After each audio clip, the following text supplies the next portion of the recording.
I want to tell you about one of the funniest lies that I have ever believed in my entire life. For those of you that don't know, I am from Roanoke, Virginia. Born and raised, and if you don't know where Roanoke is, it's basically in the southwest corner of Virginia. It's really close to West Virginia, and it is in the heart of the Blue Ridge Mountains. And as a kid who grew up in the mountains, me and my sisters, we would always go to our parents, and we would always say the same thing. We'd say, Mom, Dad, can we please go visit the beach? Now, keep in mind, this is before Google, this is before the internet, like we didn't have smartphones, we didn't have a computer in our house. We had just heard our friends talking about the beach, and we heard about how awesome it was, and so we kept going to our parents, can we please go to the beach? And every single time we asked, my parents would say the same thing, absolutely not. And as a kid, I was so frustrated. Why? Why can't we go? You're not giving me a good reason why. But as an adult and as a parent, I completely understand why they said no. Because the thought of putting 3 punk kids in a car, driving 5 hours to Virginia Beach, only to be greeted by a hot sun and hot sand and cold salt water, like, I'm good, no thank you. But as a kid, I really wanted to go. And so every day, every summer, we asked our parents, can we please go to the beach? And every single time they said no. Until one day, my mom said, you know what? Let's go. And we were like, wait, for real? We can really go to the beach? She said, yeah, today we're going to the beach. And so we are thrilled. And we get our bathing suits on, and we get our toys and our floaties, and we throw them in the car, and we're so excited to go to the beach. And I'm not joking you. My mom said, let's go to the beach, put us in a car, drove us 30 minutes up the road to Smith Mountain Lake in Moneta, Virginia, and said, here it is, kids. This is the beach. And so we get out of our car, and we're so excited. I mean, we've never been to a beach. We've never been to a lake. We have no idea the difference. And so we have a whole great day. I mean, we're having a blast. We're, splashing and swimming, and the whole day was just incredible. We go home, and my mom straight lied to our face and told us that we were at the beach. And we never knew. For the longest time, we never knew until next year when I was in school. I was in class, and the teacher says, hey, boys and girls, I want you to take out your notebooks. Today's journal topic, we are going to write about what it's like to have a day at the beach. And I was all sorts of excited. Oh, man, I can't wait to share my experience at the beach. And so I'm writing my journal entry down, and all of my classmates, they're writing theirs down. And then the teacher says, hey, I'm going to call on a few of you, and you're going to come up here and you're going to read your journal. And so, she starts talking to the people and calling my classmates up, and the first one gets up, and they start reading their experience at the beach, and immediately I think to myself, what beach did you go to? Right? Because that does not sound like the beach that I went to. And the second one, the third one, the fourth one, they all come up, and they all start talking about this really weird stuff, like hotels and sand. And one of them said that, the water that never ends and you can't see the end. And I'm just kind of confused. I'm sort of doubting, did I really go to the beach? I'm kind of uncertain a little bit. And then the teacher says, Kevin, why don't you come up and read your journal entry? And I said, no problem. And so I got up and I stood in front of the class and I opened it up and I said, I love the beach. One thing I love about the beach is all of the trees along the shore. And everyone does exactly what you just did. They just start laughing and cracking up. And I'm thinking that was not a joke. And I said, man, I love the trout and how you can, sit on the dock and feed the trout and they'll come up to you and they'll nibble at your toes. And everyone is kind of chuckling a little bit. And then I said, but the coolest part is looking across the beach and seeing the houses and the boats and the docks. And at this point, everybody's laughing. Everybody's kind of chuckling, and I'm just genuinely confused. And my teacher says, Kevin, she says, I think that you're talking about a lake, and we're talking about a beach. And it was in that moment that I realized my mom played me hardcore, right? I thought that we were at the beach. I believed this lie that we were at the beach, and now I look like a complete idiot in front of my entire class because I believed this lie. Now, I I am not the only kid to believe a lie, especially from their parents. Like, for example, I know that all of you in here, at some point or another, you have believed a lie that maybe someone, your parents, your grandparents, your teachers, whoever told you. I want you to raise your hand in here. If you have ever believed or been told that if you swallow gum, it will take 7 or 50 years or however many years to digest. Raise your hand if you ever believed that lie. Okay, everyone in here, right? It's simply not true. That thing passes through you so fast, okay? They've done studies on this. I want you to raise your hand in here. If you believe that when you eat a watermelon seed, that it will grow inside of you. Anybody ever been told that? Raise your hand. Yeah, all of you, all right? I want you to raise your hand in here. If your parents told you that while you were riding in the car at nighttime, it's illegal to cut that light on, right? Yeah, you really thought you would go to jail, okay? It's crazy. And see, these lies, they're really funny, they're white lies, like they're really not hurting anybody, but you believed them, and they affected your life. Because even though it wasn't true, you avoided swallowing watermelon seeds. Even though it wasn't true, you spit your gum out instead of taking it in. Even though it wasn't true, you were scared to cut the light on in the car because you thought you would go to jail forever. All because you believed this lie. Now this morning, we are starting a new sermon series. And it's called Mastermind. And the idea is very, very simple. You have been fed lies. You have been told lies. Some of you don't even realize that you have believed lies about who God is, about who you are, and about what the Bible says. And as you believe this lie, it affects the way that you live your life. And so over the next few weeks, we're going to talk about these lies. We're going to uncover the truth. We're going to change the way that we think, and ultimately, we're going to change our life. And the first lie that we are going to talk about today in this series is the idea that as a Christian, you are not allowed to have any doubts. You know one thing I love about our church? We say we're a church for people who don't like church, and there are people in this room that don't like church. Like, there are people that aren't really sure about what they believe when it comes to God. There's people that they're not really sure about when it comes to Jesus, what they believe. There are people in this room that doubt the validity of the Bible. I mean, this book was written 2,000 years ago by so many people, and how do we know it hasn't changed? And like all of the claims in there, and Jesus like claims to be the Son of God, and you know he dies, but then he claims to rise from the dead. Like it's just so much to take in. There's a lot of you in here that, man, you're really doubting the reliability of this book that we follow, of this Bible. There's some of you in here where you doubt the commands of Jesus. Like Jesus, he says, hey, I want you to forgive your enemies. I want you to pray for those who persecute you. I want you to love people who hate you. And you're over here like, man, no, I hate those people. I want to hurt them the way that they hurt me. Why would I do that? Like, that just doesn't make sense to me. There's people in here where Jesus is saying, I want you to be generous. I want you to share what you have with other people. And you're like, no, this is my money. Why would I share this with someone who doesn't deserve it? It just doesn't make sense to me. There's people in here where Jesus says, hey, no, this is my standards for sexuality. This is my standards for marriage.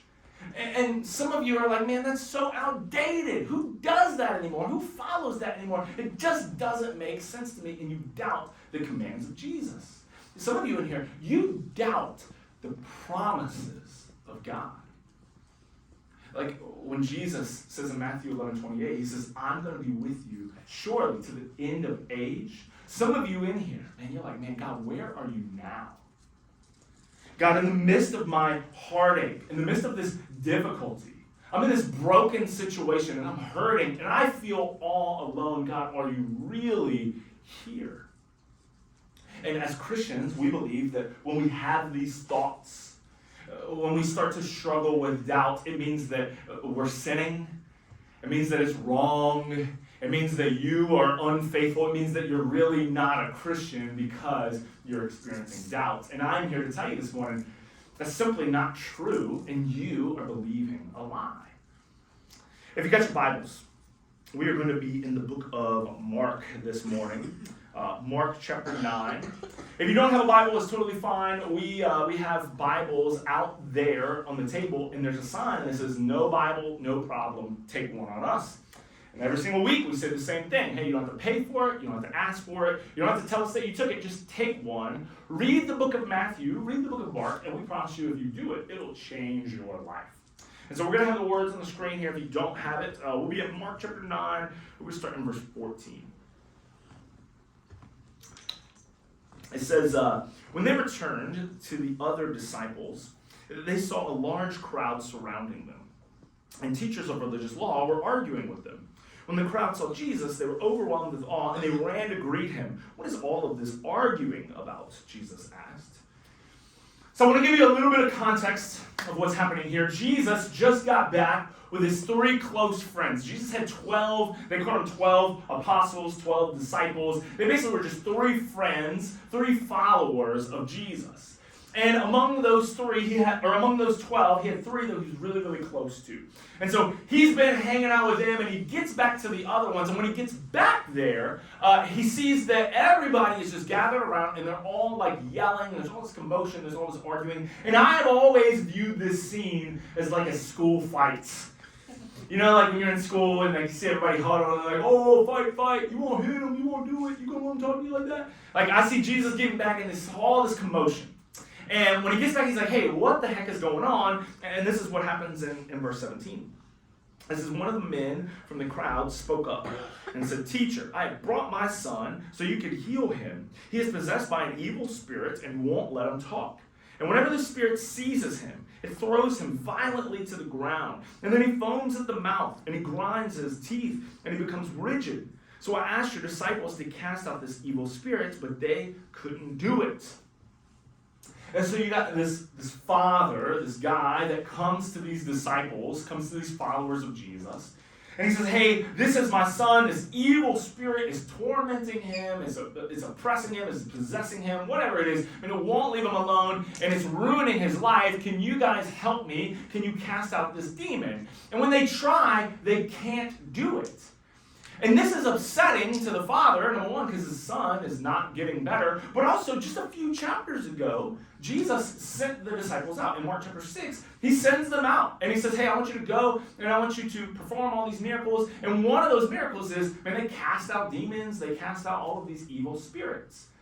And so it's known that these guys can do this. It's known that Jesus can do this. And this dad is just trying to help his son. And when they go to cast out these evil spirits, they can't do it. And so the dad is incredibly frustrated. And then, check this out in verse 19. It says, Jesus said to them, you faithless people, how long must I put up with you? How long must I be with you? How long must I put up with you? Bring the boy to me. Now, I tried really hard this week when I was making this sermon. I tried really hard to make Jesus' words not seem so harsh, right? Like I tried to be like, he was just sleepy, or he was just hungry, he was, in a bad mood, or like, there's a bit of a language barrier there, he really wasn't that mean. But like, I can't. Here, Jesus, he is incredibly frustrated, and he's super blunt. Like he's like, hey, how long are you guys going to constantly doubt me? You see, because what they're really arguing about in this circle, sure, they're trying to cast out this evil spirit, but what they're really arguing about is Jesus truly the Son of God? Because if he were the Son of God, you guys would be able to cast out this spirit. You guys would be able to help my son. But you can't do it. So now I'm wondering, is he really the Son of God? And why this is frustrating to Jesus is because everywhere he goes, he performs miracle after miracle. This dude is like the Oprah of miracles. He's like, you get one, you get one, you get one. And everywhere he goes, they say the same thing. How do we really know that you're the Son of God? How do we really know that God sent you? And the same thing, he gets back to the circle, and they're arguing, hey, are you really the Son of God? If so, you should be able to help this crowd or help this kid out. And Jesus says to the crowd, man, you guys are getting on my nerves. How long do I have to prove to you? How many times do I have to help you overcome your doubts? And then, this is what happens in the next verse. It says, they brought the boy, but when the evil spirit saw Jesus, it threw the child into a violent convulsion, and he fell to the ground, writhing and foaming at the mouth. How long has this been happening? Jesus asked the boy's father. He replied, since he was a little boy.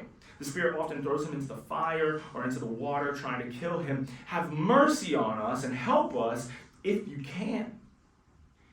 I think it's really important to note what he says there. He says, hey, have mercy on us, help us if you can. You see, there's this lingering doubt. And even though Jesus just got super frustrated, he's still struggling. Like, man, could you please help my kid? If you can, could you please help my son? Could you please heal my boy? And this is how Jesus responds in the next verse. It says, what do you mean, if I can? Jesus asked. Now, I don't know about you, but I know exactly what he means. Like, if you can, Jesus, could you help me overcome this addiction? If you can, Jesus, could you fix this broken marriage? If you can, could you find me a spouse? If you can, could you find me a job? If you can, could you help beat this cancer? If you can you prove to me that you're real? If I've ever related to anything in the Bible, it's this right here. If you can you please help me? And Jesus says, what do you mean if I can? And then he says this, he says, anything is possible if a person believes. And I just want to be very, very clear. He's not talking about a Disney-themed Bible verse. He's not saying like, oh yeah, just believe and all your dreams will come true. Like he's saying, no, anything is possible if a person believes in me. It's not about what we can do. It's about what he can do. And so he says, hey, what do you mean if I can? If you believe in me, I can heal your son. I can do anything. And this is possibly the best verse in the Bible, according to me. Like, it's one of my favorite verses. This is in Mark 9:24. It says, the father instantly cried out, I do believe, but help me overcome my unbelief. I do believe, but help me overcome my unbelief. This statement right here, it destroys this lie that all of us believe, that faith and doubt cannot go together. In fact, I would even say to you this morning that faith and doubt, they can coexist. And this story, this account, is proof of that. I mean, the father comes to Jesus. And he says, hey, I want to believe in you. I'm trying to believe in you. Could you help me overcome my unbelief? I want to heal my son, and I think you can do it, but I'm still having doubts. Can you help me overcome this unbelief? There's this guy, and his name is John Ortberg, and he wrote this. It says, Christians are not people who never doubt. They are people who doubt and worship. They doubt and they serve. They're people who doubt and help each other with their doubts. They doubt and practice faithfulness. They doubt and wait for the doubt to one day be turned into knowing. Another guy named Philip Yancey, he writes this, he says, doubt always coexists with faith. For in the presence of certainty, who would need faith at all? You see, your faith and doubt, they can coexist. They are sitting together. And I would even argue that they are battling one another. But they are both there.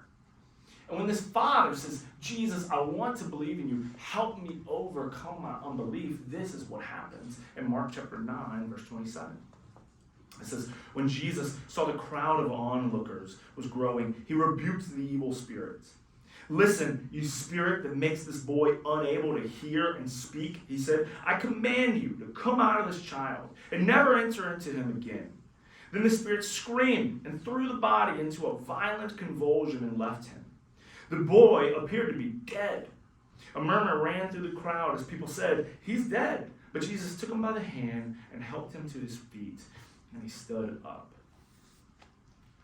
You see, faith and doubt, they can coexist. But I want to point out something in this story. I want to point out something that the father kind of picked up on. You see, even though you have doubt, your doubt should lead to action.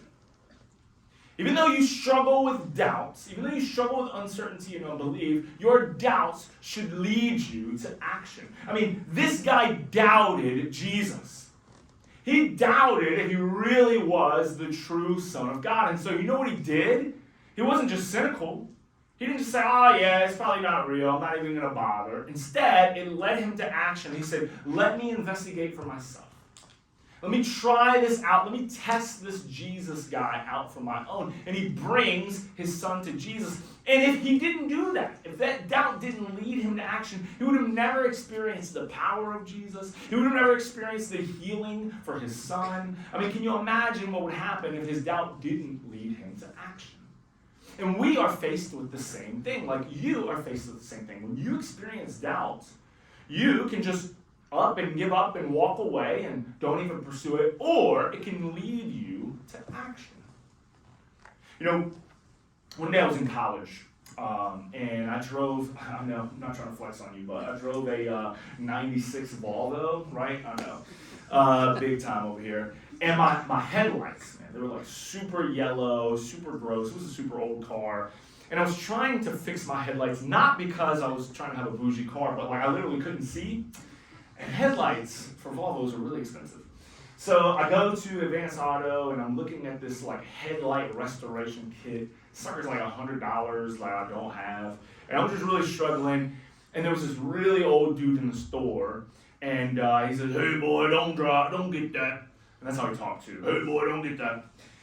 And I was like, "Well, what do you suggest?" And he said, "Man, you know what you need to do? Toothpaste." And I was like, "Man, I think this dude is off his rocker. Like, what are you even talking about, bro? I'm not trying to brush my car's teeth." He said, No, just hear me out. He said, "Just take some toothpaste and put it on a rag and get it nice and wet." And he said, "Just use that toothpaste to clean your headlights, spray it off with some water, and it will do the same exact thing that headlight restoration kit is trying to do." And so my first thought was like, "Bro, you're crazy. Get away from me, right? I don't believe you. I don't think you know what you're talking about." But my second thought was like, "Man, I at least gotta try it, right?" And so I go to the store, I like left there, I go to the next store, I bought me like a really cheap thing of toothpaste, went home, put it on a rag, scrubbed my headlights with it, got it nice and wet, scrubbed my headlights with it, sprayed it off. Dude, he was not lying, all right? If you didn't know this, you can go home and you can clean your headlights with toothpaste, and it will do the same exact thing that a headlight restoration kit will do, except it costs way less money and it takes way less time. But see, I would never have figured that out if I didn't doubt him and if I didn't let my doubts lead me to action. Like, it's because I doubted him that I was like, you know what? I gotta try this for myself. I gotta do something about this. And this is true in every area of our life. Like if you are in a committed relationship with someone and things aren't working out and you're having problems, you don't just bounce. You don't just leave. Instead, you talk to the other person. Or you talk to family members, you talk to friends, you talk to trusted loved ones, and you try to figure out what's going on here. Your doubt should lead you to action. I got almost a two-year-old son. And 2 years ago, when he was born, me and Maya were at the hospital, and it was like the best thing in the entire world. Like, nurses just come and wait on you and change the baby's diapers for you and do the best. Like, you don't really know how good you have it until 2 days later, and they're like, "Okay, it's time to go home." And I'm like, "Wait, you want me to leave? Like, you trust me to keep this dude alive?" And the entire time, I'm like freaking out. Like, man, I'm doubting my ability to be a parent. But in that doubt, you know what I didn't do? I didn't be like, "Well, I'm doubting myself, so might as well leave this dude here. I'm calling it quits. I give up. You guys take care of him." Instead, this doubt led us to action.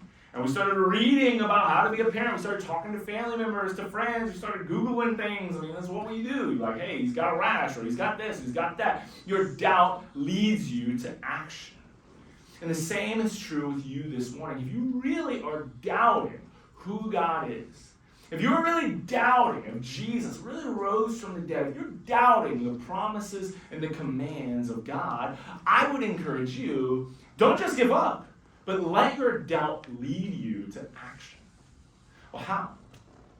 I think there's three things. Number one, I want to encourage you to try Jesus with your doubt.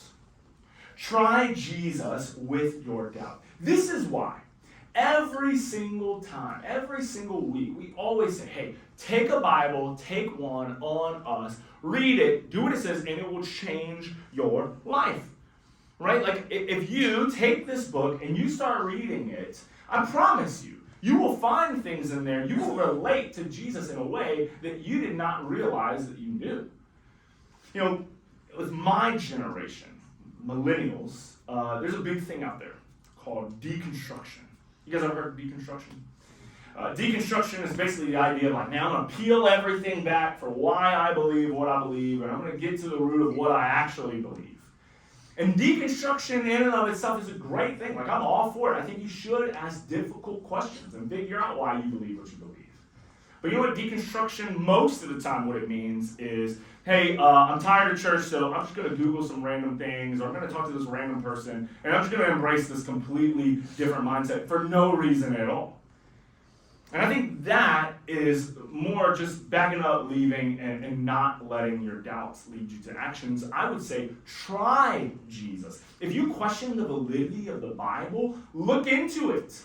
You will find that that is one of the, I think it is the most ancient, reliable document that we have. The number of manuscripts that we have, the copies, it's in the thousands. There's no other book that's more reliable, historically accurate than that book right there. Read it for yourself. Like, search it, and as you read the Bible, listen to the commands of Jesus. Try these commands of Jesus out. And I promise you, as you try these out with your doubts, slowly but surely, He will help you overcome this unbelief. And so try Jesus with your doubts. Number two, talk to Jesus about your doubts. One thing about our church is, and we love authenticity. We really don't care who you are on Sunday morning for 1 hour.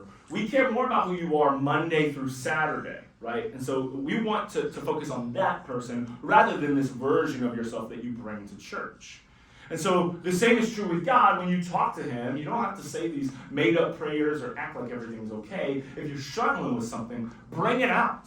Talk to Him the same way this dad talked to Him.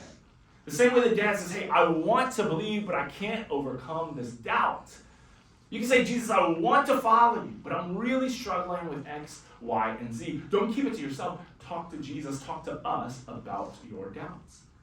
And so try Jesus. Talk to Jesus. And then the third thing is to trust Jesus with your doubts. You know, this father, he goes full send. And he says, even though I'm struggling to believe, even though I'm struggling with this uncertainty, I'm going to trust Jesus anyway. And I'm going to ask Him anyway. And I think it's a beautiful picture of what we as believers have to do. Even though we have faith and we have doubt and they coexist, this doubt should lead us to action to say, Jesus, I don't know if I'll ever overcome this addiction, but I'm going to trust you anyway. I don't know if this relationship is ever going to get better, but I'm going to trust you. I'm going to do what you say. Jesus, I don't know with my mental health if I'm ever going to recover from this, but I'm going to trust you that you have a plan for my life. Jesus, I don't know what the end looks like.